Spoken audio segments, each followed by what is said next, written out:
বাংলাদেশেৰ বিৰুদ্ধে এইবাৰ হৰপ মৰিগাঁৱৰ বিধায়ক ৰমাকান্ত দেউৰী।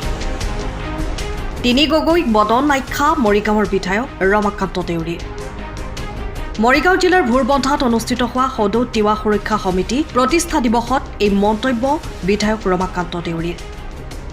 সকলো খিলঞ্জীয়াক একগোট হোৱাৰ আহ্বান বিধায়ক ৰমাকান্ত দেউৰীৰ। কংগ্ৰেছৰ স্থিতিকো সমালোচনা কৰে বিধায়কগৰাকীয়ে। গৌৰৱ গগৈ, অখিল গগৈ, লুৰিণ গগৈ বদন আখ্যা দিলে ৰমাকান্ত দেউৰীয়ে।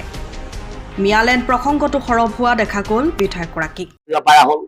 এইখন অসম দেশ, এইখন খিলঞ্জীয়া ভূমিপুত্ৰসকলৰে, যিসকল ভূমিপুত্ৰই বাঘ ভালুকৰ লগত ককা দেউতা যুগে যুগ ইতিহাসে ঢুকি নোপোৱা তেওঁলোকে মাটি বাৰী থৈ গৈছিল। জংঘল হাতী ভালুকৰ লগত যুদ্ধ কৰি জংঘল জুৰি তেওঁলোকে মাটি ৰাখিছিল। তেওঁলোকৰ কাৰণে মাটি ৰাখা নাই, মিয়ালেণ্ড দিবৰ কাৰণে মাটি ৰাখা নাই। আমাৰ ককা দেউতাহঁতে তেওঁলোকৰ কাৰণে মাটি থৈ যোৱা নাই। ক'ত ক্ষমতা পালে? আজি তেওঁলোকে ক'ত ক্ষমতা পালে? ক'ৰ পৰা আহিছিল তেওঁলোকে? আজি 600 বছৰত আহিছে, পিছত আগত 600 বছৰ আগত ক'ত অধিকাৰ পালে? এইখন ভূমিপুত্ৰ দেশ, এইখন জনজাতি দেশ। আমাৰ ককা দেউতাহঁতে জংঘল জুৰি মাটিত ৰক্ষা কৰি থৈ গৈছে। ক'ত অধিকাৰ পালে? গৌৰৱ গগৈ, লুৰিণজ্যোতি গগৈ আৰু অখিল গগৈ ক'ত অধিকাৰ পালে? এইখন খিলঞ্জীয়া জনজাতি ভূমিপুত্ৰসকলৰ ককা দেউতাসকলে জংঘল জুৰি এইখন দেশ ৰাখি গৈছে। সিহঁতে ৰাখি থোৱা নাই, আমাৰ ককা দেউতাসকলে ৰাখি থৈ গৈছে। ক'ত পালে সিহঁতে মিয়া বিদেশী দিবৰ কাৰণে? ক'ত অধিকাৰ পালে? প্ৰত্যেকেই আমাৰ যিসকল অসমীয়া, আমি অসমীয়াই আই মাতৃৰ কথা চিন্তা কৰিব লাগিব। কাৰণ এইখন অসমত আমি অসমীয়া এতিয়া বিদেশী হ'বলৈ হৈছে। এনে এটা সন্ধিখন এটা সময়ত মাননীয় অসমৰ মুখ্যমন্ত্ৰী ডক্টৰ হিমন্ত বিশ্ব শৰ্মা ডাঙৰীয়াই এটা ডাঙৰ পদক্ষেপ গ্ৰহণ কৰিছে। অসমৰ দ্বিতীয়জন মুখ্যমন্ত্ৰীয়ে অসমত বাংলাদেশী উচ্ছেদ অভিযান, বাংলাদেশে মিয়া উচ্ছেদ অভিযান আৰম্ভ কৰিছে। এইজনে হ'ল অসমৰ দ্বিতীয় মুখ্যমন্ত্ৰী। গতিকে সকলোকে অসমৰ গাঁৱে ভূঞে নগৰে চহৰে অসমৰ খিলঞ্জীয়া ভাই ককাইসকলক ময়ো আহ্বান জনাইছোঁ যে আমাৰ অস্তিত্ব ৰেখা আই মাতৃভূমি ৰক্ষা কৰিব লাগে আৰু বিদেশী বাংলাদেশী মিয়াৰ পৰা ৰক্ষা কৰিব লাগে। সকলোৱে জাতি বৰ্ণ নিৰ্বিশেষে সকলোৱে এনে এটা সন্ধিখনত, এনে এটা সময়ত কংগ্ৰেছ আৰু বিৰোধী নেতাসকলে, কংগ্ৰেছৰ নেতাসকলে বাংলাদেশে মিয়াক ৰক্ষণাবেক্ষণ দিবৰ কাৰণে উঠিবই লাগিছে। ই আচৰিত কথা।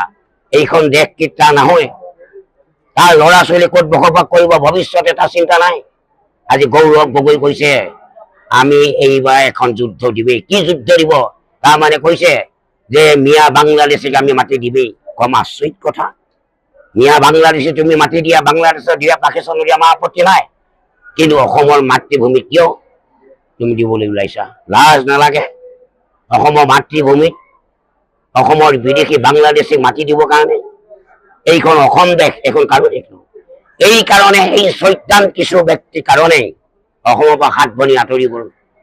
আজি অৰুণাচল সুৰক্ষিত, আজি মেঘালয় সুৰক্ষিত, আজি এই ডিমাপুৰ সুৰক্ষিত, এনেকৈ 6 ৰাজ্য আজি সুৰক্ষিত।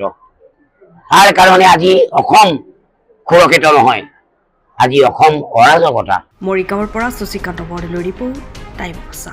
আপুনি ঘৰখনত জাপানী চৌকাত দৰ্জা, খিৰিকী, গ্ৰিল, গেট আদি লগাব বিচাৰে নেকি? যিবোৰ দীৰ্ঘদিন অটুট থাকিব, তেন্তে পলম নকৰিব, আমাৰ বিপণীলৈ আহক। যোৰহাটৰ একমাত্ৰ আমাৰ বিপণীত এনে উন্নত সামগ্ৰী উপলব্ধ। এই মেচিনটোৱে বেণ্ড কৰা হয়, দৰ্জা চৌকাত আৰু উইণ্ডো বনোৱা হয়।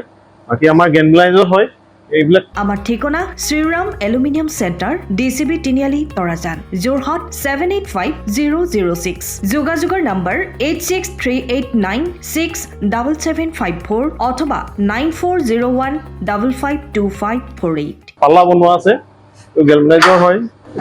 এইটো প্ৰেছ ষ্টীল বুলি কয়। গেলমেনাইজৰ উইণ্ডো হয়। ইয়াত ষ্টীলৰ এইবিলাক গ্ৰিল দিয়া আছে, এক্সট্ৰাকে গ্ৰিল প্ৰয়োজন নাই। গ্ৰিল চব লাগি গৈছে। আৰু এইফালে মস্কিটো নেটো দিব পাৰে। এইটো মস্কিটো নেট, এইফালে বেক চাইডে মস্কিটো নেটৰ পাল্লা আছে। পকাত নি পিনে ঘৰটো আৰম্ভ কৰোঁতে লৈ যাবলগীয়া হয়। তেতিয়া পকাত দি দিলে মানে ইয়াত ঢেলাই সোমাই যাব, মছলা সোমাই যাব। বালি মছলাটো ভৰাই দিলে মানে মজবুত হৈ যাব ইয়াৰ। সময়ৰ খবৰ সময়ত পাবলৈ ফ'ল' কৰক টাইম অফ আছাম।